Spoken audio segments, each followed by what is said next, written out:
es.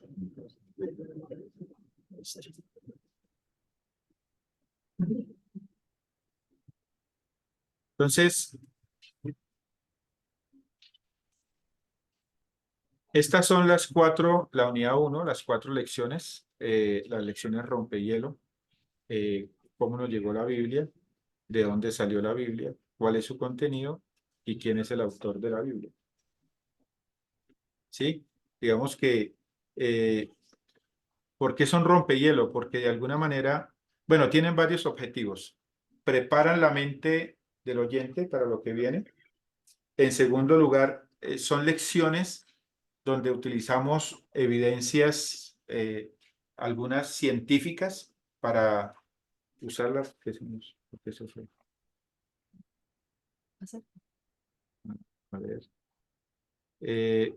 Utilizamos evidencias científicas por el tema de querer enseñar con argumentos verdaderos, ¿sí? Y usando, básicamente lo que estoy haciendo, lo que nosotros hicimos en esas lecciones, eh, es eh, usar el pasaje de Romanos capítulo 1, 18 y 19, que dice, porque lo que Dios se conoce les es manifiesto, pues Dios se lo manifestó, porque las cosas invisibles de Él, su eterno poder y deidad, se hacen claramente visibles desde la creación del mundo, siendo entendidas por medio de las cosas hechas, de modo que no tienen excusa.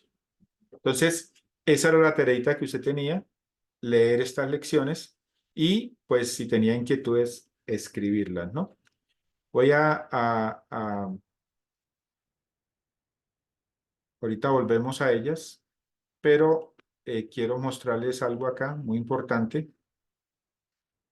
Creo que quedó muy acá.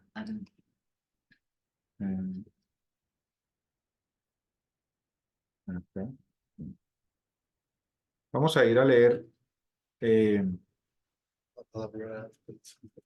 ¿Dónde está? Ay, pensé que estaba el pasaje ahí.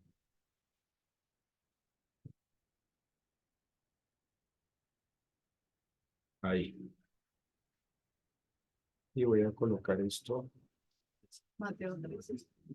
Vamos a ir a Mateo 13.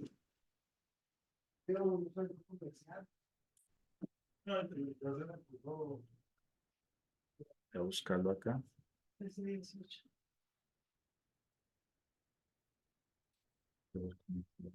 Mateo 13. Mateo 13. Capítulo 18. 18 no es. Bueno, resulta que el Señor le enseña al pueblo de Israel con parábolas. Y una de las parábolas que coloca es la parábola del sembrador. ¿Sí? Y él dice, mientras sembraban, el 4, parte de la semilla cayó junto al camino, vinieron las aves y se la comieron, parte cayó en los pedregales donde había mucha tierra y brotó pronto porque no tenía profundidad la tierra. Parte salió el sol, se quemó y porque no tenía raíz se secó. Y parte cayó entre espinos y los espinos crecieron y la ahogaron, pero parte cayó en buena tierra, dio fruto, el cual a 100, el cual a 60 y el cual a 30 por uno. El que tiene oídos para oír, oiga. Resulta que eso, digamos que es una forma de dialogar, una forma de comunicar, pero en este entonces, ya en Mateo 13, se registra el por qué él enseña por parábolas al pueblo, para que oyendo no oigan y viendo no vean y se salven. O sea, es como si Dios hubiese ejecutado un juicio sobre ellos. Sin embargo, a los apóstoles el Señor le da la interpretación de esa parábola. Y dice, cuando alguno, en el 18, dice, oíd pues vosotros la parábola del sembrador. Cuando alguno oye la palabra del reino y no la entiende, viene el malo y arrebata lo que fue sembrado en su corazón. Ese es el que fue sembrado junto al camino. El que fue sembrado en los pedregales, este es el que oye la palabra y al momento la recibe con gozo, pero no tiene raíz en sí, sino que es de corta duración. Pues al venir la aflicción o la persecución por causa de la palabra, luego tropieza.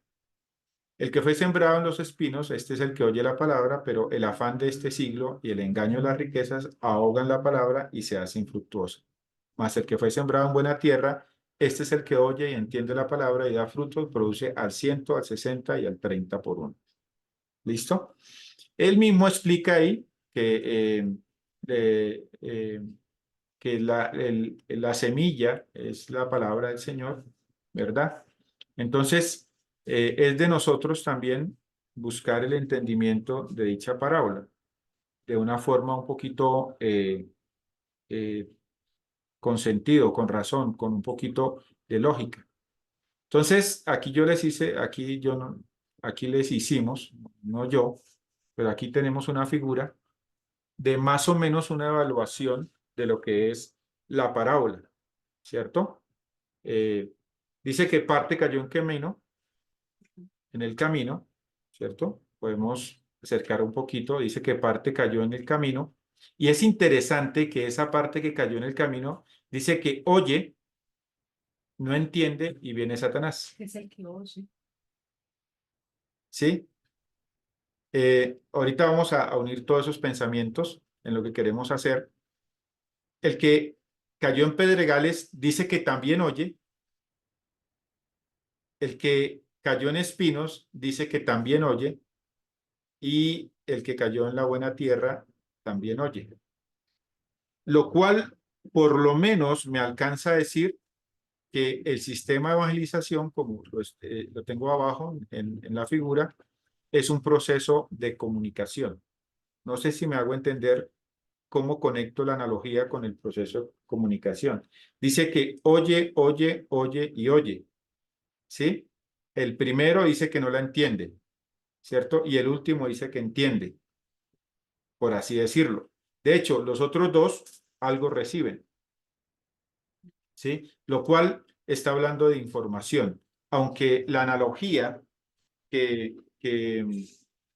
digamos que, aunque la analogía que usa el Señor para enseñarle a los discípulos es con la siembra, él explica y compara la siembra con el proceso de comunicación. Entonces, él pone la siembra, que es, digamos, la metáfora, la siembra. La siembra es la metáfora,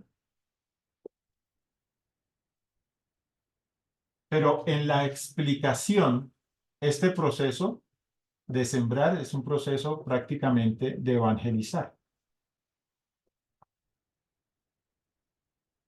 ¿sí? Pero la metáfora, él la explica como el proceso de comunicación. ¿Por qué estoy seguro? ¿Por qué estoy 100% seguro de que es el proceso de comunicación? Porque utiliza términos que nosotros usamos para comunicarnos. Como oye, entiende, ¿sí? Y esto son los elementos de la comunicación, ¿cierto? Receptor, mensaje, ¿sí? Y decodificador.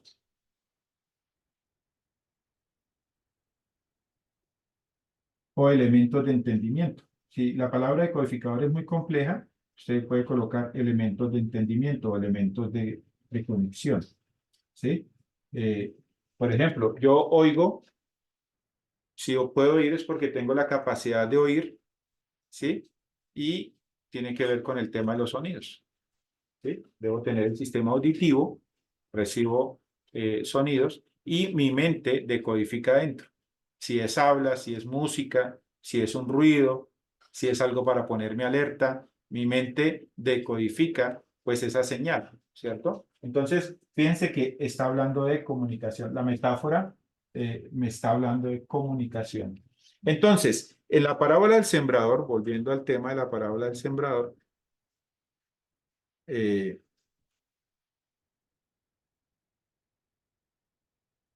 ¿sí? Fíjense que una cosa que estuve analizando esta semana para el tema, ¿sí? Es que dice, oyó la palabra, pero no la entendió, el del camino, y vino Satanás y robó eso. Entonces, lo que yo quiero que ustedes de alguna manera me ayuden a entender ahí es que el proceso de evangelización tiene que saltar algunas barreras, tiene que superar algunas barreras, ¿sí? Y fíjense que una de las barreras que tiene que sobrepasar el proceso evangelístico es Satanás, el enemigo. O sea, cuando usted va a enseñar, las personas no necesariamente están, como le digo yo, sin Señor. Tienen un Señor. Están gobernadas por alguien. Están gobernadas por alguien, de alguna manera. Yo creo que a eso se refería el Señor, que cuando uno quiere entrar a la casa de un hombre, tiene que atarlo primero al hombre fuerte y luego sí poder saquear la casa, ¿cierto? Pero obviamente, fíjense que el tema de la comunicación es muy importante. Dice que no la entendió. Y el que no la haya entendido, prácticamente deja la semilla en una situación donde Satanás simplemente la quita. ¿Sí? Y no quiero endemoniar el sistema evangelístico, pero yo quiero que usted sea consciente que hay barreras en el proceso de evangelizar, en el proceso de enseñar. Y obviamente el menos interesado, o el más interesado más bien, que no se conozca la verdad del Señor es Satanás, ¿cierto? Por otra parte, en lo que está en Pedregales, dice que oyó, la recibió, dice que la entendió, pero dice que la recibió y se emocionó y tema y todo, pero vienen las pruebas y prácticamente se desanima. Y yo a ese le dije, bueno, ese es mi yo. O sea, mi otra barrera que tengo que saltar es yo mismo, mi pecado, ¿cierto? Mi ser. El que cayó en los espinos, dice que oyó la palabra, la recibió con ánimo, pero el afán de las riquezas y el afán de este mundo ahogó la palabra. Entonces, otra barrera es el mundo, que es nuestros tres grandes enemigos, ¿sí? Satanás, mi pecado y el mundo. Entonces, a donde yo quiero ir es cuando usted está enseñando, cuando usted está compartiendo con otro la verdad, usted tiene que entender que a esa mente que usted le está enseñando no es de brazos abiertos, hay barreras, hay obstáculos, hay elementos interesados en que esa verdad no llegue a la persona. Como hay elementos interesados en que no le llegue esa verdad a la persona, se van a convertir obviamente en obstáculos. Y usted necesita tenerlos presentes. ¿Sí? Yo creo que por eso el poder del Espíritu Santo, ¿cierto? Por eso todo este proceso de la edificación. ¿Sí? Por eso. Aunque este proceso implica que hay Habla esto, un poquito. aunque este proceso implica que pues están este tipo, igual que a veces comunicamos el mensaje, se dan estos procesos, ¿no? O sea, no es como que justo conseguimos a alguien que era Buena una buena tierra, ¿sí? O sea, Sí. se refiere a que realmente cada vez que nos comunicamos la palabra del Señor, va a pasar por ese proceso las 4 veces, ¿no? Sí, yo pienso que, bueno, lo que yo he entendido en lo largo de mis 30 años de ministerio es que uno debe hacer lo que le corresponde hacer y lo que es responsable o lo que tiene que ver con mi responsabilidad, con mi deber ser. Uno tiene que hacer su parte, ¿sí? Por siglos le hemos votado la responsabilidad al Espíritu Santo, ¿sí? No, pues si el Espíritu quiere, él va a saber. Y por siglos también le hemos volteado la responsabilidad a la misma persona, pues si la persona no quiere, ¿sí? Pues no. Pero nuestra creencia bíblica es que el Evangelio se da por gracia. Eso quiere decir que Dios está interesado en que la persona le llegue la verdad, ¿sí? Y que el obstáculo más grande es la misma persona. Y Dios sabe eso. Dios sabe que el obstáculo más grande es la persona. Por eso Romanos dice, no hay justo ni aun uno. No hay quien entienda, no hay quien esto, no hay quien busque a Dios. Entonces, Dios sabe eso. O sea, si la responsabilidad es la persona a la que nosotros le enseñamos, pues la verdad ya está, ya tiene todas las cosas perdidas. Ya tiene la batalla perdida. La oportunidad que tiene la persona es obviamente el amor del Señor el poder del Espíritu Santo y nosotros como predicadores, ¿cierto? El trabajo que nosotros vamos a hacer. Por eso la labor se le dio a la iglesia. Es la iglesia la que va a ser la punta de lanza en ese proceso como tal, ¿no? Entonces, en la parábola del sembrador yo puedo entender varias cositas. Podemos seguir escudriñando la parábola del sembrador, pero primero que es un proceso de comunicación.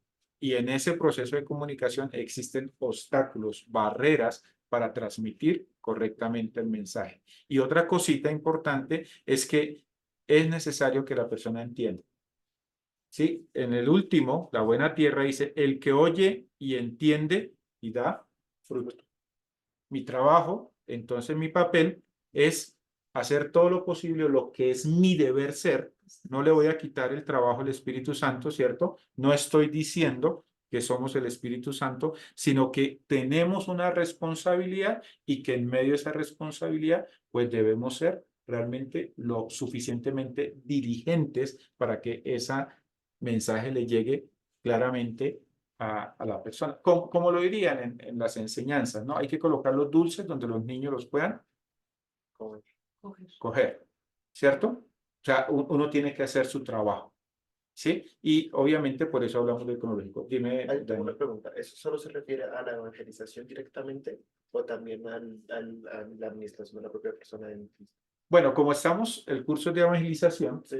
¿sí? Realmente el proceso de comunicación aplica para todos los casos, ¿no? Hasta aún en las relaciones de pareja. Si uno Ok. no se sabe comunicar o uno no comunica bien, pues siempre va a patinar y viene la crisis y viene De hecho, los grandes problemas en empresas, en parejas, Cualquier cosa. en instituciones, donde quiera que hayan seres humanos, siempre va a ser la comunicación, ¿no? Y entre uno más mejore la comunicación, pues más oportunidades tiene de enfrentar crisis, problemas, etcétera, etcétera, ¿no? Entonces, la comunicación pasa a ser algo muy, muy importante, pero me gustó que tuvieran en cuenta este, este, Gráfico. este gráfico y esta parábola. No estamos hablando, no estamos, de hecho, no es una invención mía del tema de que la evangelización es un proceso de comunicación. Eso no es una invención mía, eso es una invención de Jesucristo. Fue Él quien lo dijo, no lo dije yo. Yo simplemente estoy siendo ahí un mensajero, ¿no? Un vocero. Eso no lo inventé yo, ¿no? En ninguna manera. Entonces, para que lo tengan en cuenta. Ahora sí, volviendo un poquito aquí al gráfico que teníamos de las lecciones. Mira, ¿por qué nosotros hicimos las 4 lecciones de esta manera? La idea, digamos que es estratégico. La idea es distraer de alguna manera la mente. La idea es poner la mente en una condición que sea favorable para la enseñanza. Y por eso se llaman lecciones rompehielo. Cuando pensamos en eso es, bueno, ¿cómo nos introducimos en el tema, en la mente, suavemente, sutilmente, no mala, ¿sí? Pero de una forma que la persona no esté a la defensiva, de una forma que la persona no esté predispuesta. ¿Cómo rompemos? Un rompehielo tiene eso, ¿cierto? Cuando uno hace un grupo y usted ahí pone una actividad, el rompehielo lo que hace es bajarle a uno la guardia un poquito, el sistema defensivo, y lo pone uno a relacionarse. Y ya cuando uno termina la actividad, pues uno ya está como más jovial, más social, etcétera, etcétera. Y ese es el tema de las lecciones rompehielo. ¿Sí? Por eso esas 4 lecciones están organizadas como nosotros creemos que deben seguirse, pero como son rompehielos, usted la puede usar al beneficio del receptor, O ¿no? sea, se pueden, Se pueden cambiar, el orden. yo a veces utilizo la 3, perdón, la 3 es muy para empezar la charla, Dependiendo la persona. dependiendo de la persona.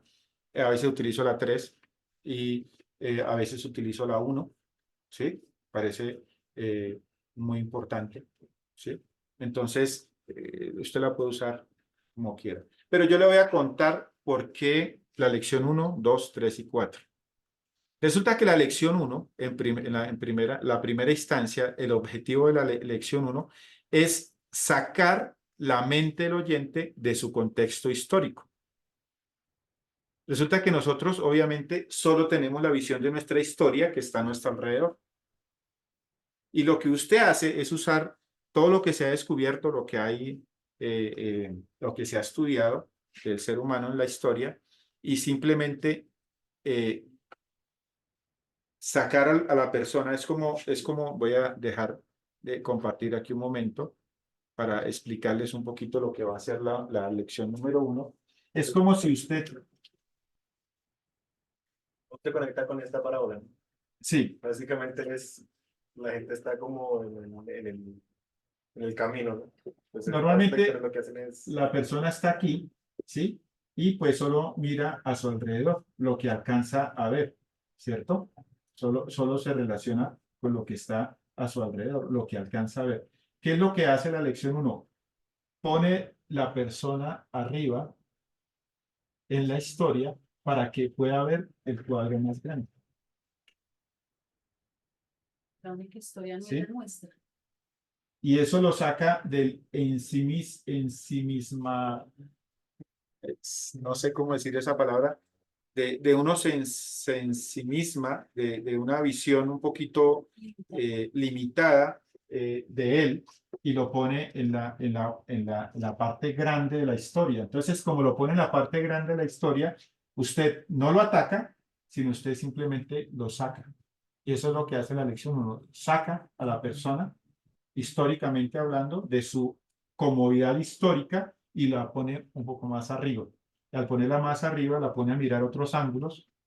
Eh, la historia es fácil de verificar, entonces usted no está hablando algo, una barrabasada, usted no está inventando, Tiene argumento. ¿cierto? Usted está diciendo que en el 1492 se descubrió América, ¿sí?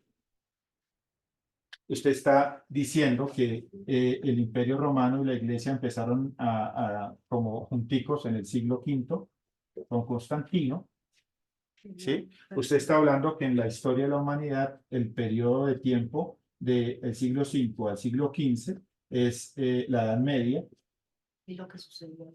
y lo que sucedió. O sea, todo esto son datos verificables. Por eso digo que usted saca a la persona del contexto histórico ensimismado en el que está, o pequeño, y lo pone en el cuadro más grande. Y al ponerlo al cuadro más grande, usted amplía su mente. Muy posiblemente casi nadie de lo que yo he enseñado, nadie me va a decir o refutar alguna de esta información, porque es, es viable la verificación, ¿no? Y es un elemento muy importante. Cuando la persona está arriba, usted está, por lo menos en la Edad Media, hablando de la Biblia. Y que la Biblia se escribió en hebreo, en arameo y en griego. Entonces usted dice, la Biblia se escribió. Y ya cuando usted le dice que la Biblia se escribió, quiere decir que Dios dio, o el Espíritu Santo dio a algunos a escribir de parte de Dios el mensaje en algún lugar. ¿Sí? Cuando usted habla de traducción bíblica, entonces dice que es simplemente estas palabras se pusieron en español, pero existen muchas traducciones. La mente ya está en una condición en que usted le puede decir que las traducciones no son inspiradas por Dios, sino que son versiones de la que es inspirada por Dios, que es una sola. Y usted hizo algo espectacular. Usted subió a la persona en la historia, y con esa subida que la sacó de la historia, la puso en la parte de arriba, usted le dio la oportunidad para que ella entienda que lo que está inspirado por Dios es lo que está en hebreo, en arameo y en griego. Y eso, si usted se lo dice de frente, ¿sí? Sin nada. O sea, si a usted le dijeran eso de verdad, sí, sin como decimos nosotros, coloquialmente hablando, sin anestesia, pues usted lo refuta, o usted pone la mente defensiva. Usted pone la mente a buscar razones para defender esa verdad, ¿cierto? Pero cuando usted la pone desde este punto de vista, usted dijo la verdad, le dio más sustento, le dio elementos verificables, y la mente lo recibió. Y lo recibió con gusto, lo entendió, y usted suavizó la cosa. Creó también una sed. wow, eso no lo sabía. Wow, esto es importante. No, no, porque no lo había visto. Sí, usted creó unas condiciones allí para el tema y por eso es muy importante esa forma de sacar a la persona de su estado pequeño históricamente, pues hablando, ¿no? No sé si alguien tiene alguna pregunta ahí. No, solo una aportación que pues cuando se conecta con lo que se dice en Juan 8, que la verdad los hará libres. Muy bien. Conoceréis la verdad y la verdad os hará libres. En ese proceso cuando mostramos cosas que son verificables, también ayudamos al corazón de la persona, ¿no? Yo creo que es con el- Sí. Sí, de pronto hay personas que no les gusta la historia, pero hay personas que también eh, eh, aman las cosas verificables. Entonces sí, uno puede ahí ayudarlos un poquito. La segunda lección, ¿alguien tiene alguna otra pregunta?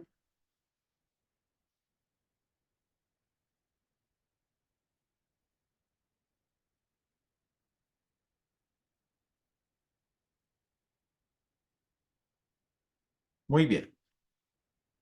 Volvemos al cuadro. Eh, ¿De dónde salió la Biblia? Entonces, lo pone en contexto de la Biblia. Entonces, ya aquí usted lo sacó de la historia. ¿Cierto? Usted lo sacó de la historia. Pero como usted habló de la Biblia, usted lo va a poner en el contexto de la Biblia, en el contexto histórico de la Biblia. Este es el contexto histórico de la humanidad y este va a ser, la lección 2 va a ser el contexto histórico de la Biblia. ¿Sí? Fíjense que por eso es muy importante que usted vaya repitiendo la línea de tiempo. Es una estrategia también. La línea de tiempo es muy importante que uno la vaya formando. ¿Sí? Esta es la línea de tiempo. Y este es el tiempo de Cristo. ¿Sí? Y usted le enseña, es una línea sencilla, pero usted va ubicando a la persona en la historia. Y la persona no tiene eso. ¿Sí? Hay personas que a mí me han dicho, oiga, ¿y eso de Abraham, hace cuánto sucedió? ¿Hace 400, hace 500 años? No tiene que fue después de ¿Sí? Cristo. Sí, hay gente que le ha preguntado a uno que, bueno, y eso de Jacob, eso fue hace poquito, ¿sí? Que históricamente, pues la gente no está ubicada en la línea de tiempo, ¿no? Entonces, ¿qué hace el contexto de la Biblia? Entonces, el contexto de la Biblia volvemos al mismo tiempo. Se escribió en el 1500 y se terminó en el 100 después de Cristo. Este es el contexto de la Biblia, De la, en de la escritura, que se escribe. ¿sí? ¿Por qué es el contexto de la Biblia? Porque básicamente es de donde nosotros tenemos los escritos. Empieza Moisés y termina Juan. Cuando usted le muestra este gráfico a la persona, dice, bueno, Dios construyó su Biblia desde el 1500 hasta el 100. Cuando usted le dice construyó, automáticamente ya le pone un límite, la hizo, la escribió, le pone un límite a la persona, porque muchas veces la persona está aquí en el 2000 años después, ¿sí? Y piensa que la Biblia fue hace poquito o que la Biblia todavía se está escribiendo, etcétera, etcétera. Entonces usted le pone un límite y ese límite es muy, muy importante, ¿sí? Eso ya crea algo en la mente. ¿Cómo así? Hay un límite, sí. Aquí empezó con Moisés, perdón, inicio y final. Que algo me parece muy curioso es que aunque la gente sea muy escéptica de lo de la Biblia y todo esto, igual sí se respeta mucho el después de Cristo, antes de Cristo. Sí. No, o sea, somos del occidente, entonces ya tenemos, eso es un punto a favor, somos del occidente, tenemos el antes y después de Cristo. Y la gente, si es carismático, lo va a entender. Si es apático un poquito, usted le está poniendo límites. Y con toda la construcción de la lección, usted empieza a mirar. Fíjense que hay el ministerio profético y el ministerio apostólico. Entonces la Biblia se escribió en esos dos grandes ministerios, profético y apostólico. ¿Sí? Y siempre giraban alrededor de esta profecía, de la profecía de Cristo. Unos a futuro y otros cumplidos. Estos porque miraban el cumplimiento de la profecía a futuro, y esto es porque vivieron en el tiempo en que se cumplió la profecía. Cuando usted hace esto, aunque usted no lo crea, le quita toda la fuerza al tema de la profecía y de todos esos movimientos que hay de la profecía y todo aquello. Usted le quita la fuerza de una vez, Que todavía se sigue repitiendo. ¿sí? O sea, usted está colocando algo que poderosamente está desbancando, pues, mucha de la mentalidad que tiene la gente de que todavía hay profecía, de que la profecía es para que Se va ¿sí? repitiendo. Para mis cosas futuras, mías, ¿sí? Y eso ya es un tema que está inmerso en la sangre del pueblo, ¿no? La sangre de la gente. Pensamos en profecía y pensamos en que, uy, sí, allá me van a decir si voy a salir adelante de este negocio o no, o si esto, si lo otro, cosas banales, ¿no? En el tema del asunto, ¿no? De la terminología. ¿Qué más es un tema de adivinación que profecía? Y usted no le está diciendo esa adivinación, ¿no? Usted simplemente le está colocando un límite. Este era el tiempo profético y todas las profecías bíblicas giraban alrededor de Cristo. Él es el centro y él siempre ha sido el centro. No hay otra. O sea, Jesucristo es la profecía. ¿Sí? No hay otro. No hay otra cosa. Una profecía sin Cristo no tiene sentido en ese orden de ideas, ¿sí? Aún en el Antiguo, aún en el Nuevo Testamento, ¿no? Y por eso esta parte pasa a ser muy, muy importante. Y bueno, con eso se derivan otras cosas, y usted pone el correcto concepto de revelación, el correcto concepto de inspiración y el correcto concepto de iluminación. Y si somos juiciosos, en solo 2 lecciones, usted ha construido una idea totalmente diferente de lo que la gente tiene de la Biblia y de Dios. Se está construyendo. Acuérdese que usted está construyendo en la mente del oyente. ¿Qué revelación? Que aquí en el 1500 Dios se quiso comunicar de otra manera. Es muy importante que usted lo tenga. A mí me ha ayudado mucho ese concepto. Es muy importante que la gente entienda. En el 1500 Dios quiso comunicarse de otra manera, de una manera escrita, a través de la palabra. ¿Sí? Y empezó con Moisés, pero terminó ese escrito con Juan, en Apocalipsis. El libro escrito. Se le está poniendo un límite a la persona y usted no crea que eso es de lo más especial. Si ese límite va a derrumbar muchos argumentos solito. ¿Sí? Entonces les animo a trabajar mucho esta lección. Me encanta el tema de la inspiración, que Dios con su poder y su sabiduría, ¿sí?, controló, vigiló que al texto sagrado se escribiera lo que él quería. ¿Sí? Y eso es una forma totalmente diferente de lo que la gente tiene inspiración. Entonces ya llevamos 2 lecciones y usted ha cambiado, ha sacado a la persona en 8 días, usted ha sacado a la persona del contexto histórico ensimismado en que vivimos, lo ha llevado a un contexto más grande, ¿cierto? Le ha quitado un prejuicio que tiene de que la Biblia son muchas. He colocado la Biblia una sola, en hebreo, en arameo y griego, que las versiones, pues, se pueden equivocar, ¿sí? Pero que la Biblia no. Y le ha colocado todo este límite de la construcción de la palabra del Señor. Es espectacular. De verdad que lo que usted está haciendo en la mente y en solo 2 clases de 2 horas, es lo que usted está quitando es, usted está cambiando el mundo en que la persona vive. ¿Sí? Tanto histórico como religiosamente hablando, usted le está cambiando el mundo. Entonces, seamos sabios, seamos sensibles, seamos humildes, ¿sí? De que a la persona se le está quitando toda la base en la que ella se ha cimentado pues toda la vida, ¿no? Entonces, es muy importante que se lo tenga en cuenta. No sé si alguien tiene inquietudes ahí, preguntas.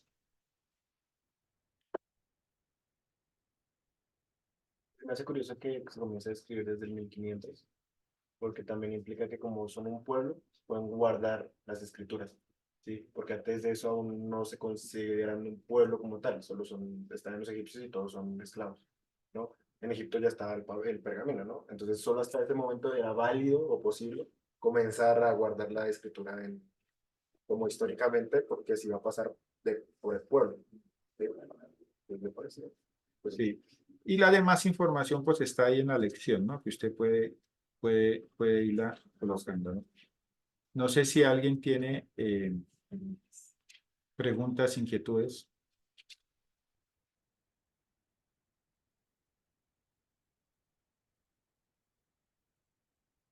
O quiere hacer algún comentario.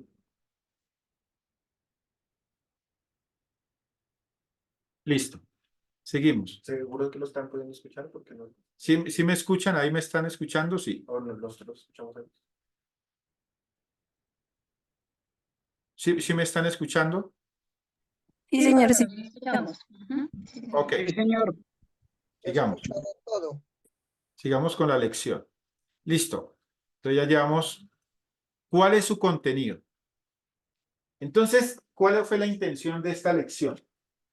De esta lección, la verdad, la idea es usar una verdad irrefutable para el propósito de La lección 8, suavizar, el impacto. suavizar la mente o que la mente esté preparada para seguir creciendo.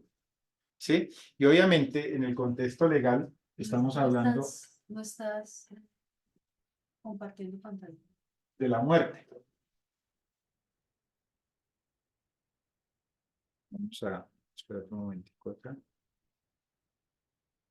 Vamos a dejar de compartir un momento. No, no estás Ah, perdón. Me perdí. compartiendo. A veces se me olvida que estoy compartiendo y que no. Qué pena con ustedes. Entonces,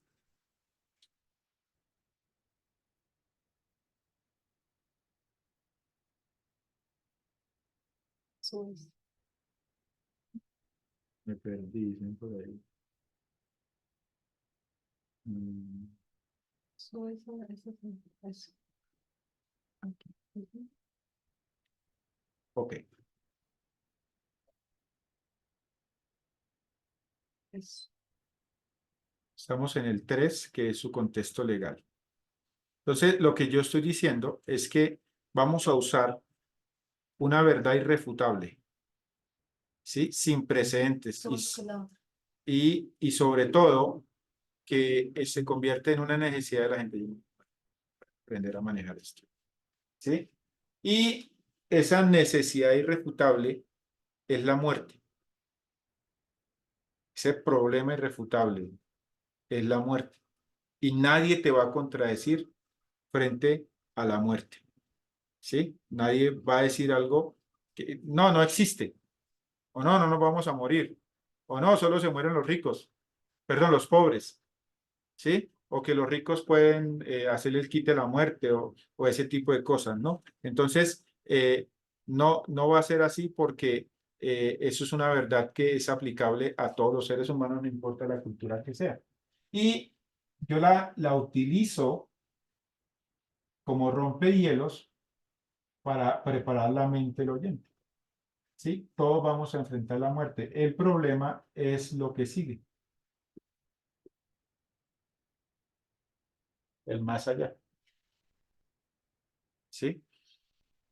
Utilizo términos científicos como que en el fenómeno religioso a nivel mundial no existe ninguna cultura que no entierre a sus congéneres. O sea, todo mundo en cualquier, por muy apartado que sea, así sea la tribu que vive en esa isla que no permite que llegue ningún ser humano, ellos entierran a sus semejantes.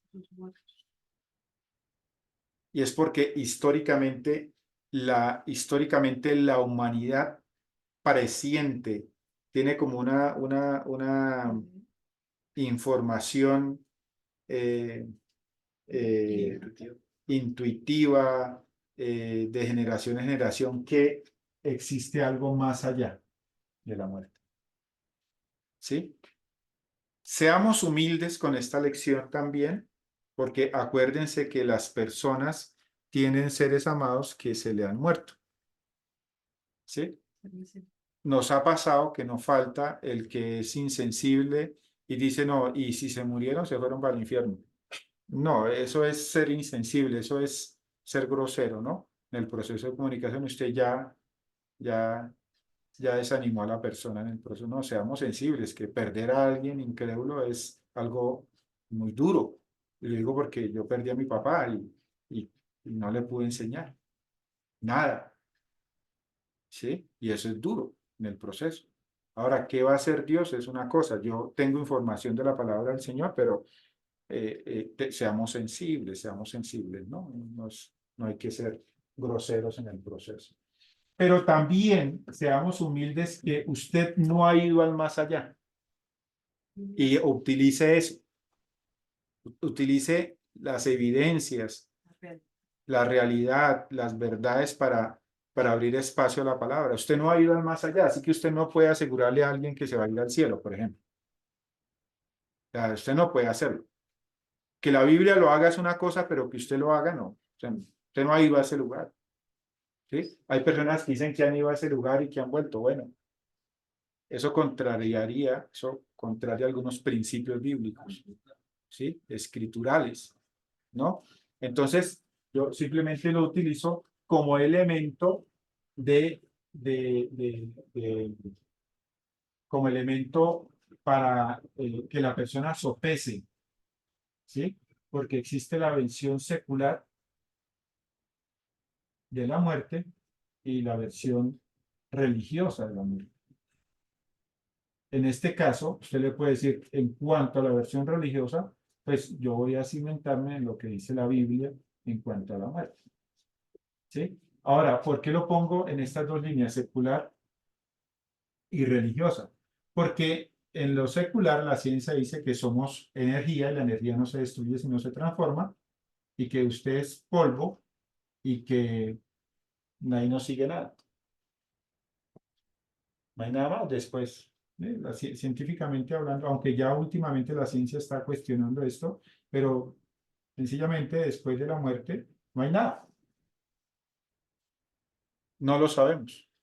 Como usted se puso también en el mismo que yo no sé, no puedo demostrar, entonces usted está en el mismo nivel de la ciencia. Usted no puede demostrar, la ciencia tampoco puede demostrar. ¿Ve? Usted está hablando un mismo idioma en el proceso. Hay gente que es pensante. La gente que es crédula y toda la cosa no tiene problemas, usted no va a tener problemas con el tema, ¿no? Pero aquí en la religiosidad, la Biblia, ¿sí? Yo lo que hago es utilizar la ética y la moral, que aun cuando muchos pueden cuestionar la Biblia, la ética y la moral de la Biblia es la más elevada que pueda existir. Y la utilizo como argumento. ¿Sí? Ahora, si yo decido vivir por los directrices de la Biblia, pues yo tendría una buena ética y una buena moral. Sería buen padre, buen hijo, buen hijo. Y si muero y no hay nada después de la muerte, pues no me fue mal, ¿cierto? Pero si muero y la Biblia tenía razón, tengo un punto a favor. O sea, es un gana-gana en el proceso. Entonces yo uso esa lección de esa manera. Toda la información que está en la lección, pero simplemente quiero que entienda el propósito de esa lección. ¿Sí? ¿Por qué la uso como evento rompehielo? Utilizo una necesidad humana a que todo el mundo se va a enfrentar y lo que termino diciendo es que la Biblia fue escrita, y esto es verdad, para solucionar el problema de la muerte. Ajá. Ahí también se habla del tema de La parte legal. Sí, sí, hay otra información, pero yo solamente quiero que entienda cómo se utiliza esa lección, por qué se utiliza de esta manera. ¿Sí? ¿Qué es mi meta? Enseñar a la gente que la Biblia es escrita para solucionar el problema de la muerte, y ese es el tema, porque Jesús es vida. Él dijo, yo soy el camino, la verdad y la vida. En contraste de la muerte. El ladrón no vino sino para matar, para robar, matar y destruir. Y yo he venido para que tengan vida y la tengan en abundancia. Entonces Jesús es vida, ¿cierto? Entonces estoy utilizando esa verdad bíblica que no se la voy a decir a la persona todavía, pero lo confronto con una necesidad que tiene la gente, que es la muerte. Y bueno, la última lección,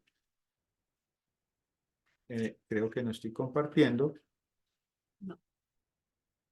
Vamos a compartir. Juan 10:10. Y la última lección,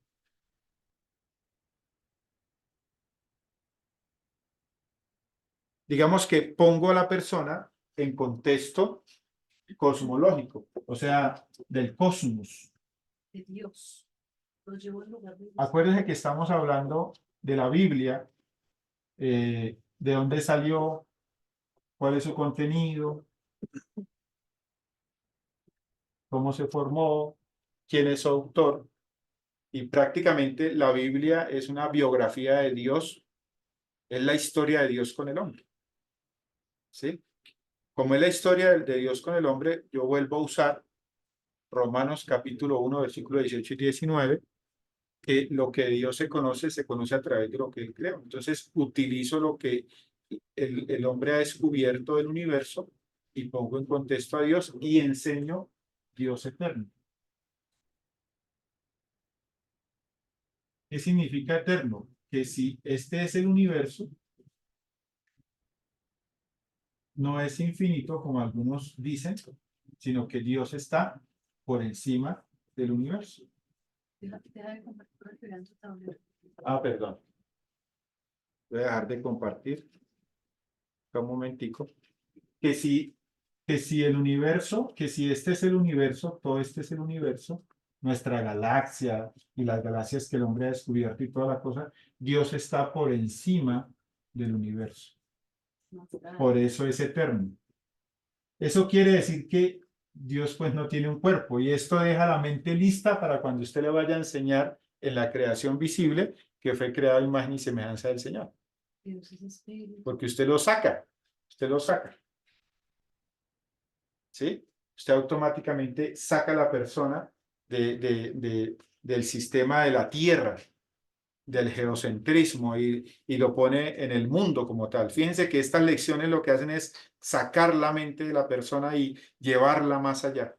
¿Sí? Y aquí estamos usando lo que se ha descubierto, que la velocidad de la luz, 300.000 kilómetros por segundo, que la distancia entre el Sol y la Luna, que entre la Tierra y la Luna, que la distancia a la galaxia más cercana, 100.000 millones de, 1 millón de años, ¿sí?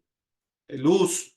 Entonces estamos hablando de cosas grandísimas, o sea, ¿sí?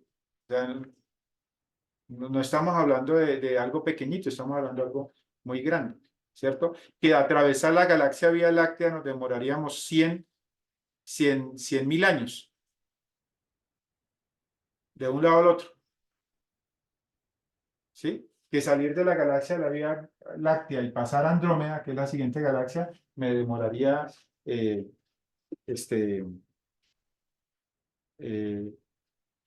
1 millón de años. ¿Luz? O años luz. Sí, años luz. Ujú. Luz, que estamos hablando a toda mecha, dijo alguien. A toda mecha. ¿Sí? Eso es ir a toda mecha. Pero, ¿qué hace uno? Uno utiliza las cosas que tenemos. O sea, usted le dice a la gente, es diferente que usted le diga, no, es que la velocidad de la luz. ¿Sí? Pero es diferente cuando usted le hace el gráfico a la persona, ¿cierto? Y le dice, mire, si vamos a la velocidad de la luz en una nave, cuando yo despego aquí, en un segundo le doy 7 vueltas a la Tierra. Ah, ya usted le dijo algo. O sea, usted, ¿sí? O sea, ya eso es algo. Ya, ¿sí? En 2 segundos estoy en la Luna. ¿Sí? En 4 minutos estoy en Marte. Y en 5 horas estoy en Plutón. Y usted le hace el dibujito. Sean didácticos en ese proceso. ¿Sí? Usted le hace el dibujito. ¿Sí? Usted le puede pintar la galaxia de la Vía Láctea. ¿Sí? Usted Usted le dice, bueno, esto es una suposición, porque nadie se ha subido por aquí a tomarle la fotico, la selfie a la galaxia de la Vía Láctea, ¿no? Usted saca a la gente también de ciertos prejuicios que tienen, ¿no? Que, uy, sí, así es porque alguien le tomó la foto. No, todavía nosotros no hemos salido hasta ese nivel, ¿no? Y uno se puede reír y todo. Y nosotros estamos por aquí al extremo, en el cinturón de Orión. Usted utiliza lo que sabemos, el Sol, la Tierra, pues. Cuando usted está aquí en Plutón, usted lo que mira es solo estrellas. Pero pasar de aquí hasta acá, nos demoraríamos 100.000 años. A la velocidad de la luz, a toda mecha. Entonces, usted, fíjense que usted no está inventando información, está usando la información que tiene. Y eso ayuda mucho, porque usted no está diciendo mentiras. Y normalmente la gente piensa que porque hablamos de la fe y hablamos de Dios, entonces estamos en que cerremos los ojos y sí, no, usted está utilizando la misma creación, lo que el Señor dijo, ¿sí? Que podemos entender a Dios a través de lo que hizo, La magnificencia de su creación. ¿sí? De modo que es entendido por medio de las cosas hechas. Y estamos utilizando las cosas hechas para hablar de Dios, de nuestro Señor, ¿sí? De una manera utilizando el sentido común, usando la razón, y eso me encanta de las 4 lecciones, ¿sí? Eso me encanta de esas 4 lecciones rompehielas, porque estoy usando, de hecho me encanta, yo me gozo con esas 4 lecciones cuando estoy enseñando. He tenido que aprender a ser humilde porque a veces uno se vuelve demasiado sobrado, demasiado como que se la sabe toda del tema, ¿sí? Y a veces uno puede herir sus susceptibilidades, ¿no? Si uno lo utiliza bien, uno prepara la mente del oyente para lo que sigue, ¿sí? Para la creación. El siguiente nivel es la creación, que es lo que vamos a ver la próxima clase. Vamos a ver la creación, ¿sí? Visible e invisible. Entonces, prepara la mente para introducir la Biblia. Entonces, ya cuando la persona va a agarrar la Biblia, yo dije, bueno, y usted le ha dado toda esta información, usted dice, ah, bueno, no me estoy acercando a cualquier libro. Es un libro sagrado, un libro donde se dice que está la palabra de Dios, entonces usted ha preparado la mente. Usted ha dedicado tiempo para arar el terreno, para empezar a sembrar la buena semilla, ¿sí? Y seguir haciendo el trabajo. Entonces, no,